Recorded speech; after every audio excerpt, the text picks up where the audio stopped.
بسم اللہ الرحمن الرحیم۔ اس وقت سینئر رہنما پاکستان تحریک انصاف علی محمد خان صاحب موجود ہے۔ سر، آج ایک مرتبہ پھر بہنوں کی ملاقات کا دن تھا، آپ کے سامنے 2 کلومیٹر پہلے ٹرک لگا کے یہ رکاوٹیں پیدا کر دی، کیا فرمائیں گے؟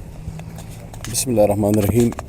اللہم صلی وسلم مبارک علی سیدنا محمد الرسول اللہ خاتم النبیین صلی اللہ علیہ وآلہ وصحبہ وسلم۔ سب سے پہلے تو آپ کا شکریہ کہ آپ مشکل حالات میں اڈیالہ بھی آتے ہیں، لیکن خاص کر جو پچھلے دنوں آپ نے بھارت کا جو پروپیگنڈا ہے اس کا جس طرح مقابلہ کیا ہے بھارتی چینلز پہ بیٹھ کے، میں آپ کو اپریشیٹ کرتا ہوں، اور کیونکہ یہ ظاہر ہے آپ اپنی ڈیوٹی سے ایکسٹرا کر رہے تھے ایز اے پاکستانی۔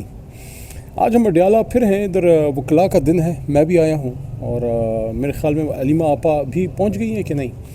بیرسٹر گوہر صاحب آ گئے ہیں، نیاز اللہ نیازی صاحب پہنچ گئے ہیں جی۔ بہرحال یہ مشکلات تو آئیں گی، ان مشکلات سے گھبرانے والے ہوتے تو پی ٹی آئی میں ہوتے۔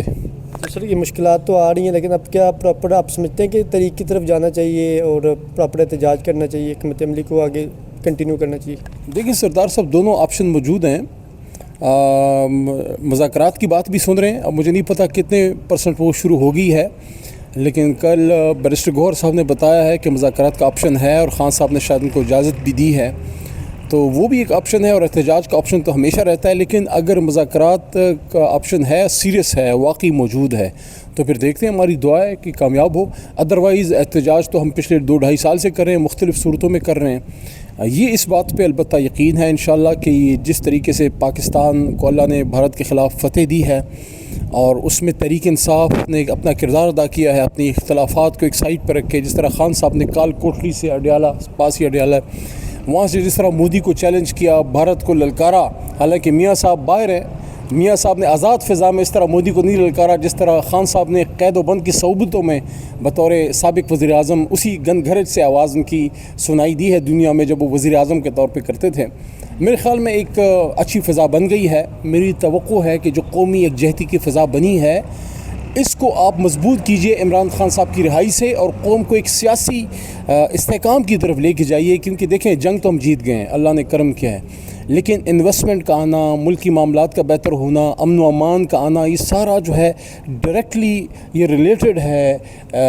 بلا واسطہ اس کا تعلق ہے سیاسی استحکام سے،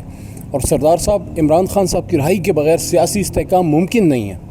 علی صاحب، لاسٹ میں یہ بتا دیں کہ عرفان صدیقی صاحب نے پیرول پر رہائی کی بطور حکومت کی طرف سے مخالفت کی کہ عمران خان صاحب پر بڑے سنگین مقدمات ہیں، ان کو پیرول پر رہا نہیں کیا جا سکتا۔ باقی عمران خان صاحب نے بھی اس چیز پر ناراضگی کا اظہار کیا کہ گنڈا پور صاحب نے کیوں اپنے طور پہ جا کے میرے پیرول پر رہائی کی درخواست دائر کی ہے، میں تو کسی بھی اس طرح کی پیرول کی رہائی نہیں چاہتا، میرٹ پر فیصلے عدالتیں کریں، عدالتوں کو آزاد چھوڑا جائے تو میں عدالتوں کے تحت آ جاؤں گا۔ دیکھیں وہ جنگی صورتحال تھی، جنگ کے دنوں میں گنڈا پور صاحب نے یہ ایک فیصلہ کیا تھا، اب تو جنگ جیت گئے ہیں، اب تو معاملات اس لحاظ سے تو اب ایکسٹرنل تھریٹ ظاہر ہے، جنگ مکمل تو میرے خیال میں ختم نہیں ہوئی، کیونکہ مودی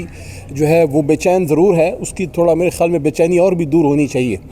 لیکن اب چونکہ وہ والی صورتحال نہیں ہے، میرے خیال میں پیرول پہ رہائی نہیں، اب خان صاحب کی مکمل رہائی جو ہے وہ ہونی چاہیے، اور جہاں تھوڑی بہت میری سیاسی بصیرت ہے، میں سمجھتا ہوں کہ پولیٹیکل ڈائلاگ سے ہی آگے کا راستہ نکلے گا۔ سر، آپ ایک سنجیدہ سیاستدان ہیں، وزیر بھی رہے ہیں، کیبنٹ کا بھی حصہ رہے ہیں، لاکھوں کروڑوں لوگ آپ کو سنتے ہیں، لاسٹ میں یہ فرمائیے گا کہ جو حکومت کی جانب سے اب جو سینئر صحافیوں کے یوٹیوب جو بین کیے جا رہے ہیں، اس کو کیسا دیکھتے ہیں؟ کیا یہ ہونا چاہیے کہ قومی یکجہتی کے بعد اب ان کے یوٹیوب بند کیے جائے؟ عمران ریاض صاحب ہیں، صدیق جان صاحب اور دیگر صحافیوں کے یوٹیوب کو بند کیا جا رہا ہے۔ نہیں، آواز پہ، صحافت پہ قدغن نہیں ہونی چاہیے، اور اب تو ہم دیکھیں سب نے اپنا کردار ادا کیا ہے، جنگ میں سب نے بطور پاکستانی اپنا کردار ادا کیا ہے، جنگ کے دوران کسی نے کوئی نیگیٹو بات نہیں کی، میرے خیال میں یہ غیر ضروری امر ہے اور کسی پہ پابندی نہیں ہونی چاہیے۔ Thank you so much.